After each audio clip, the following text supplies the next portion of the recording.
प्रदर्शन किया है आपने, क्या कही? मेरा नाम अनिल है, मैं एनएचएम कर्मचारी हूँ, आरटीसी 108 का एम्बुलेंस कर्मी हूँ। आज हमने सरकार को जगाने के लिए थालियां बजाई हैं। जैसे प्रधानमंत्री मोदी ने कोरोना टाइम में थालियां बजाई थी कोरोना को भगाने के लिए, हमने आज थालियां बजाई हैं हरियाणा सरकार को जगाने के लिए। आज 15 दिन से हरियाणा कर्मचारी, एनएचएम कर्मचारी हड़ताल पर बैठा है, धरने पर बैठा है।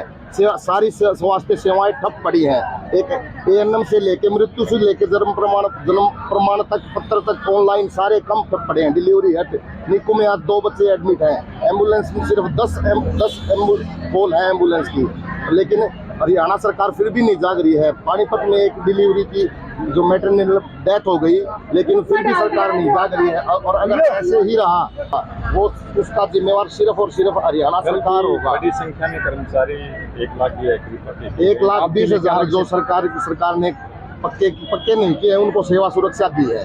हम चाहते हैं हमारा नियमितीकरण। मणिपुर में एनएचएम कर्मचारियों को एक पॉलिसी बनाकर नियमित कर दिया गया है, तो क्या हरियाणा सरकार बीजेपी जो केंद्र में भी है और यहाँ भी है वो नियमित नहीं कर सकती? मणिपुर की तरफ पर मतलब आप नियम बनाना? हाँ, हम चाहते हैं कि हरियाणा सरकार कोई ऐसी पॉलिसी बनाए, हमें जो रेगुलर कर्मचारी है उसका दर्जा दे, हमें सम्मान दे। हमारी जो स्टाफ नर्स बहनें हैं, एएनएम बहनें हैं, उनको सम्मान मिले। अब हम यही चाहते हैं कि नियमित करके हमें जो रेगुलर को जितने भी लाभ भत्ते दिए जाते हैं वो हमें दिया जाए।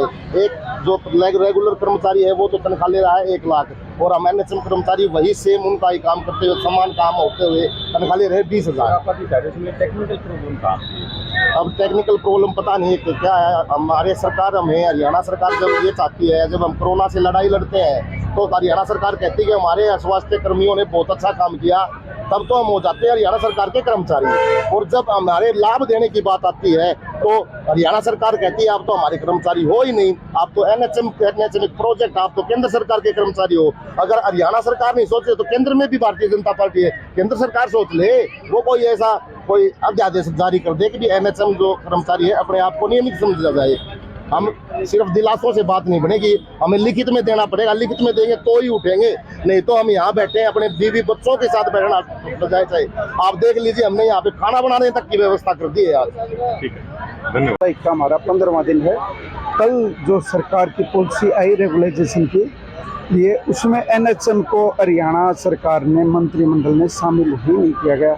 और सरकार हमारा पेशेंस का टेस्ट ले रही है, कोई बात नहीं, लेते रहे। जब तक रेगुलाइजेशन पॉलिसी में एनएचएम का नाम नहीं होगा, ये दरी से हम हटने वाले नहीं हैं।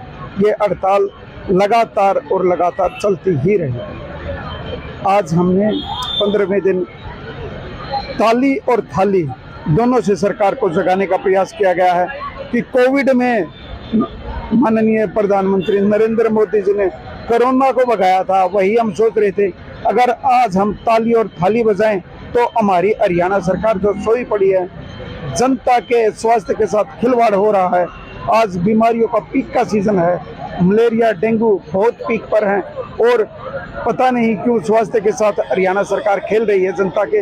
हम चाहते हैं कि हम जनता की सेवा करें, परंतु वो हमारी तरफ ध्यान ही नहीं दे रहे। बातचीत के माध्यम से इस समस्या का समाधान नहीं कर रहे हैं, तो हमारी हड़ताल यूं ही जारी रहेगी। हम तो चाहते हैं कि बातचीत के माध्यम से हमारी समस्याओं का समाधान किया जाए, रेगुलाइजेशन एनएचएम को किया जाए। 27 साल हो चुके हैं सर, कॉन्ट्रैक्ट की कितनी नौकरी हो? कल घोषणा की गई थी। हाँ, उसमें एनएचएम नहीं है सर, कल घोषणा की गई, उसमें एचकेआरएल है, एचकेआरएल के कुछ एक कर्मचारी हैं, उसे सिर्फ 1,20,000 कह रहे हैं, है कुछ भी नहीं, सिर्फ ढोकलों की सरकार है सर, ढकोसले दिखा रही है।